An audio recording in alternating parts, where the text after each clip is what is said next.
हरि ओम। इदं राष्ट्राय इदं नमः। अभी संपन्न हुआ महाकुंभ कई बातों में विशेष रहा है और कई कीर्तिमान इसमें स्थापित किए गए। विश्व के सबसे बड़ी जनसंख्या वाले देश का सबसे बड़ा जनसंग्रह और 1 महीने या सवा महीने के अंदर पूरे भारतवर्ष की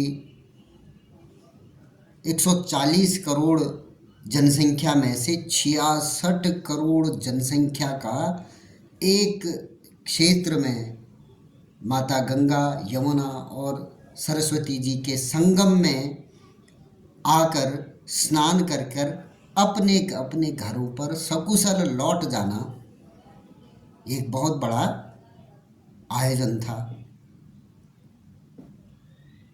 यह हम कह सकते हैं कि एक दुखद घटना जिसमें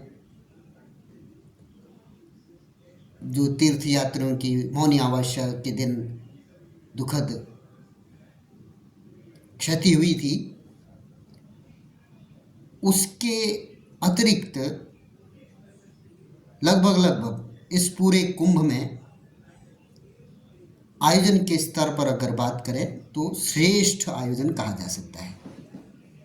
जब श्रेष्ठ आयोजन की बात करते हैं तो उसके पीछे उसकी योजना का भी हमने अवलोकन करना चाहिए। तो उसकी योजना, उसमें क्या क्या हो सकता है, उसकी पूर्व योजना। तो इसी संबंध में पर्यावरण की चिंता करने वाले देश के जो प्रबुद्ध जन हैं, उन्होंने इसकी चिंता की और कुंभ शुरू होने से कई माह पहले इसकी तैयारी शुरू कर दी। आज हम इसकी चर्चा इसलिए कर रहे हैं कि पथिक संदेश पत्रिका में कुंभ के समय जो हरित उसमें पर्यावरण में काम करने वाले कार्यकर्ता हैं, विशेष तौर पर पंजाब की बात करें तो हरियावल पंजाब नाम से जो संस्था है, उसके अंदर काम करने वाले जो कार्यकर्ता हैं, उनका पुरुषार्थ इस अंक में छापा गया है। कुंभ शुरू नहीं हुआ था, उससे पहले उसकी कैसे योजना बनाई गई, पहले कैसे सोचा गया कि जब करोड़ों करोड़ लोग आएंगे तो अपने साथ कुछ चीज़ें लेके आ सकते हैं, आएंगे और तुरंत ही लौट जाएंगे, परंतु इस बीच में भी कहीं पर भोजन करेंगे या कहीं पर विश्राम करेंगे। इस सब में के समय पर्यावरण से संबंधित क्या क्या चीज़ें हो सकती हैं जो गलत हो सकती हैं, जिसको सुधारा जा सकता है। इसके लिए जो पर्यावरण गतिविधि हैं, पर्यावरण गतिविधियों में कार्यकर्ता हैं, उन्होंने बहुत बढ़िया काम किया। एक छोटा सा उदाहरण है, एक थाली एक थैला, ये अभियान चलाया। उसके लिए धन संग्रह किया या वस्तु संग्रह किया, यानी इसका उद्देश्य समझिए कि एक थाली एक थैला एक परिवार से जब लिया गया तो उनसे ये भी संकल्प, साथ में ये भी संकल्प लिया गया कि हम वहाँ जाएंगे तो हरित कुंभ मनाएंगे। इसकी आवश्यकता क्यों पड़ी? क्योंकि टनों के हिसाब से वहाँ पर कचरा और उसमें से बड़ी भारी मात्रा प्लास्टिक या वन टाइम यूज जो प्लास्टिक होता है उसकी रहने वाली थी। इसके लिए और उसके सबसे ज़्यादा संभावना थी कि जब भोजन करेंगे लोग, तो अगर जो आज की पद्धति है डिस्पोजेबल बोलते तो है, पर वो डिस्पोजेबल होते नहीं हैं। उसमें वन टाइम यूज प्लास्टिक होता है, जैसे वो प्लास्टिक की चम्मच, वो डिस्पोजेबल नहीं है। तो उससे क्या होता है कि हजारों टन जो है कचरा, ऐसा कचरा जो हजारों हजारों नहीं तो कम से कम सैकड़ों साल तक इस पृथ्वी में कहीं न कहीं कुछ न कुछ अपना व्यवधान उत्पन्न करता ही। तो इसके लिए क्या किया कि ये अभियान चलाया शुरू में, एक थाली एक थैला। आज हम उस लेख को पढ़ते हैं और फिर उस पर आगे चर्चा करेंगे। हरित कुंभ अभियान को आशातीत सफलता। जन सहयोग से इस बार महाकुंभ में चलाए गए हरित कुंभ अभियान को आशातीत सफलता प्राप्त हुई है और आशा की जानी चाहिए कि लोग इससे संदेश लेकर वहां से सीखी गई अच्छी आदतों को अपने दैनिक जीवन में भी अपनाएंगे। प्रयागराज महाकुंभ 2025 को हरित, पवित्र और स्वच्छ बनाने हेतु एक थैला एक थाली अभियान की योजना और क्रियान्वयन पर्यावरण संरक्षण गतिविधि द्वारा किया गया। पूरे देश में लोगों ने कपड़े के थैले और थालियां इकट्ठी कर प्रयागराज में भेजी ताकि वहां प्लास्टिक का कचरा कम किया जा सके। एक अनुमान लगाया गया कि प्रत्येक व्यक्ति प्रतिदिन 120 ग्राम प्लास्टिक कचरा पैदा करे तो 1 करोड़ श्रद्धालु 1200 टन कचरा एक दिन में पैदा कर लेंगे। इसको देखकर महाकुंभ के भंडारों में स्टील की थालियां 10.25 लाख, कपड़े के थैले 13 लाख, स्टील के गिलास 2.5 लाख निःशुल्क वितरित किए गए। इससे पर्यावरणीय स्वच्छता का संदेश घर घर तक पहुंचा। हम लोग गए भी थे, हमने उस पर वहाँ देखा भी, प्रत्यक्ष दर्शन भी करेंगे। आप लोगों ने का भी अनुभव रहा होगा कि कूड़ा निस्तारण का बड़ा अच्छा प्रबंध वहाँ पर था। और आप लोगों ने भी ध्यान दिया होगा कि उसमें जो ये वन टाइम यूज़ वाले जो प्लास्टिक है उसकी मात्रा थी बहुत कम थी, क्योंकि इस तरीके के अभियान और जागरूकता भी फैलाई गई। इससे पर्यावरणीय स्वच्छता का संदेश घर घर तक पहुंचा। देशव्यापी अभियान में लाखों परिवारों की सहभागिता से हरित कुंभ अभियान सफल हुआ। वहां डिस्पोजेबल प्लेटों, गिलासों और कटोरों का उपयोग 80 से 85% तक कम हुआ। जो संभावित उसका प्रयोग था वो 85% तक कम हुआ। इससे कचरे उत्पादन में लगभग 29,000 टन की कमी आई, जबकि अनुमानित कुल कचरा 40,000 टन से अधिक हो सकता था। केवल इतना ही नहीं, डिस्पोजेबल प्लेटों, गिलासों और कटोरों पर प्रतिदिन 3.5 करोड़ रुपए की बचत भी हुई। थालियों को पुनः धोकर काम में लिया गया।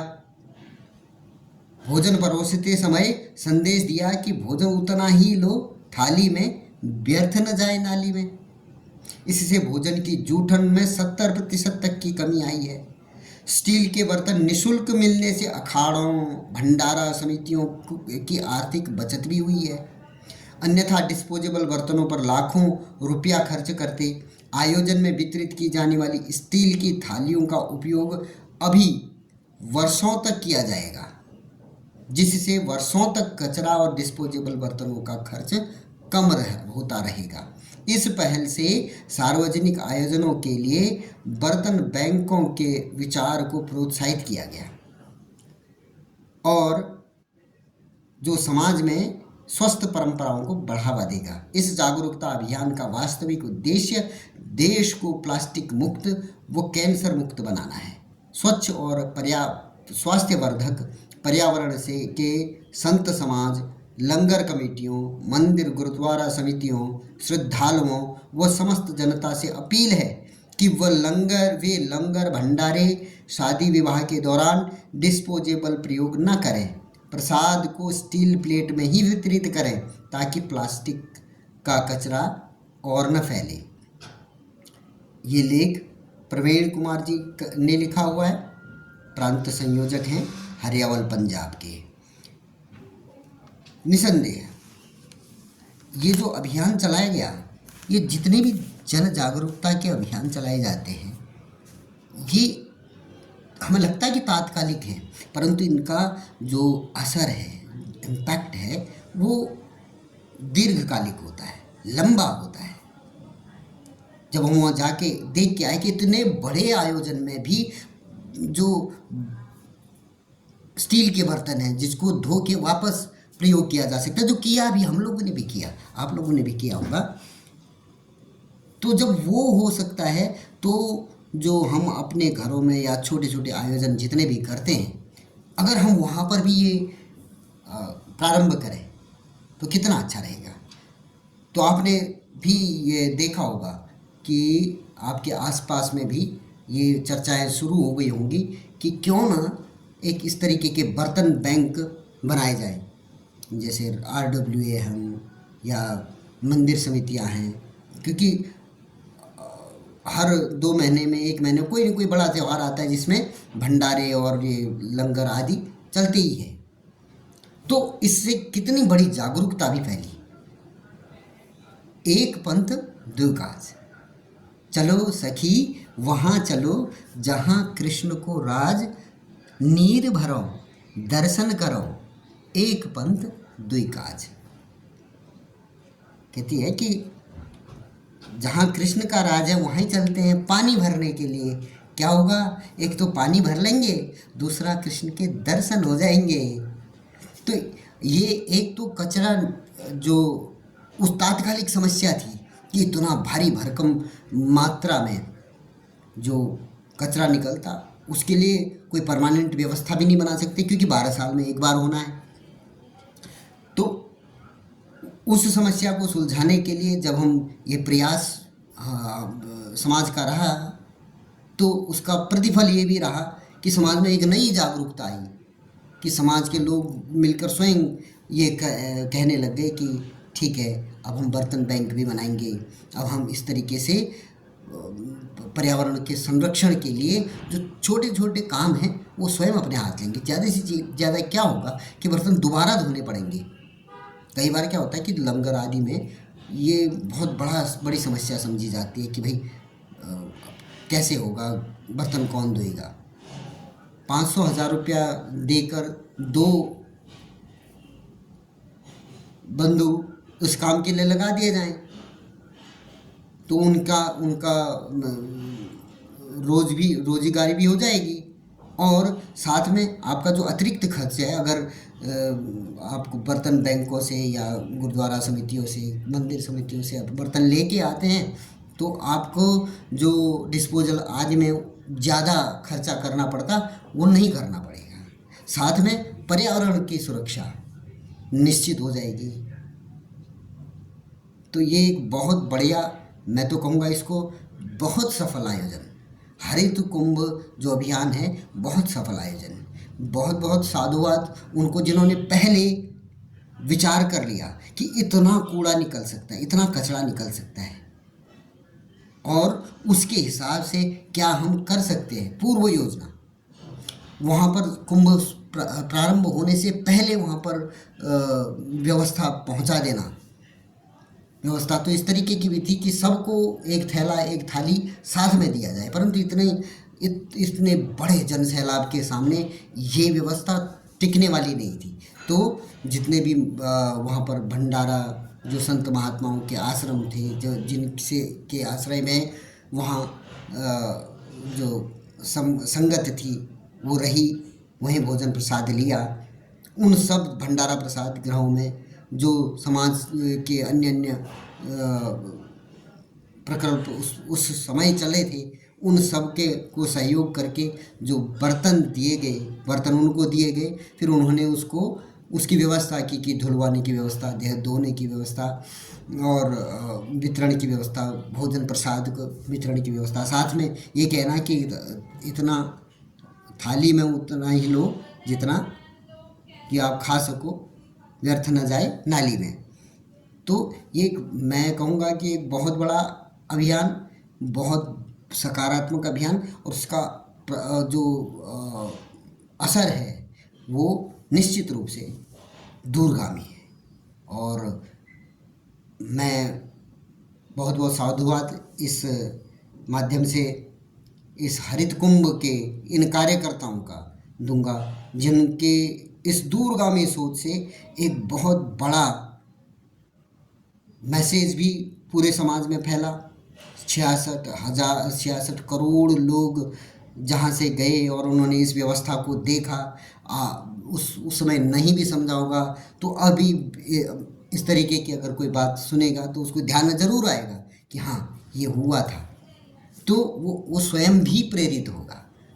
स्वयं की प्रेरणा से जो कार्य होते हैं वो सिद्ध होते हैं। तो